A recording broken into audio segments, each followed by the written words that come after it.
Ayan. Putol na rin yung ating high tension ay yung ating distributor. So di bali meron tayong pamalit na niyan. So ito guys yung naging dahilan niya kung bakit nagka-problema na. Kung mapapansin niyo, ayan puro tubig 'yan. Tubig yung nasa loob ng ating intake manifold. Yan. Pinasok siya ng tubig. So ibig sabihin, nakarating dito sa intake manifold ang tubig, singaw na yung ating cylinder head gasket. So nangyayari yan guys kapag nag-overheat. So nag-overheat ang ating makina. Ayan. Mangyayaring pumasok na yung tubig. So maaari ding maghalo ang langis at ang tubig o di kaya naman yung gasolina. Maghalo ang gasolina at ang tubig. So ayan. Ayan guys, welcome back to my YouTube channel. Matagal-tagal din tayo hindi nakapag-update. So ayan, meron tayo ngayong binabaklas. Ito ay karburador ng Toyota 1RZ. So ang naging problema nito guys ay yung kanyang cold start. So pag nasira nga yung kanyang cold start, nawala sa timing, hindi siya i-start kung hindi natin isasara to. To. Yan. Yung kanyang air horn. So, yun. So, ito yung ating cold start. So, kung mapapansin nyo, ayan, meron siyang spring sa loob. So, dito siya nakakabit. So, nangyari kasi lagi siyang naka-open na ganyan. Kasi nga,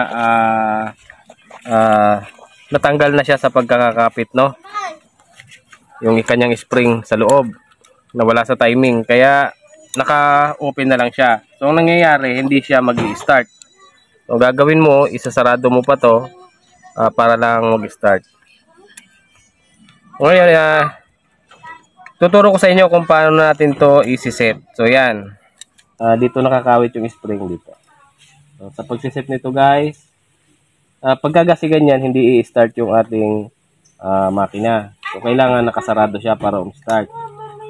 So, pagka hindi mo naisip na ito yung diferensya, maaaring ang gawin mo ay maglalagay ka ng spring. So, yun yung tinatawag na dinadaya.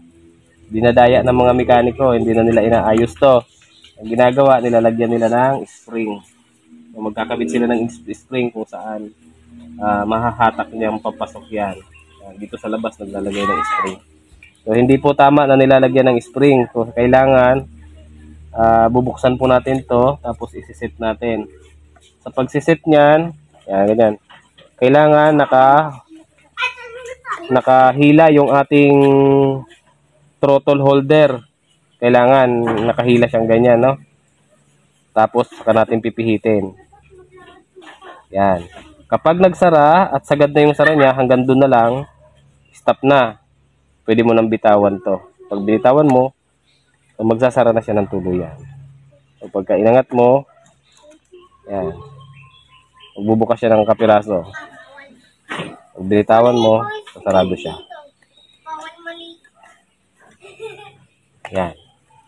Pwede na nating lagyan ng lock. So, ito yung lock niyan.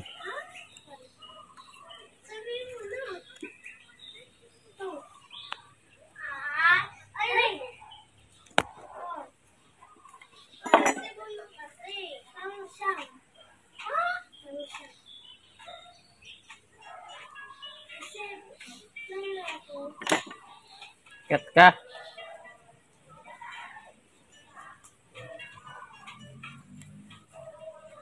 Bubuuin lang muna natin. So hindi pa natin may kakabit dahil yung ating cylinder head ang ating bubuksan.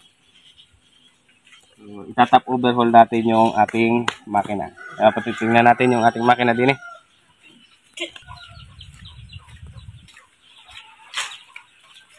So ayan.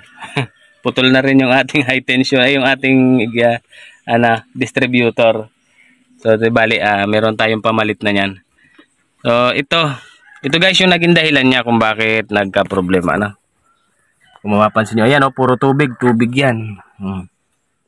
Tubig yung nasa loob ng ating intake manifold. Yan. Pinasok siya ng tubig. So, ibig sabihin, nakarating dito sa intake manifold ang tubig, singaw na yung ating cylinder head gasket. So, nangyayari yan guys kapag nag-overheat. So, nag-overheat ang ating makina. Ayan. Mangyayaring pumasok na yung tubig. So, maaari ding maghalo ang langis at ang tubig. O di kaya naman, yung gasolina. Maghalo ang gasolina at ang tubig. So, yan.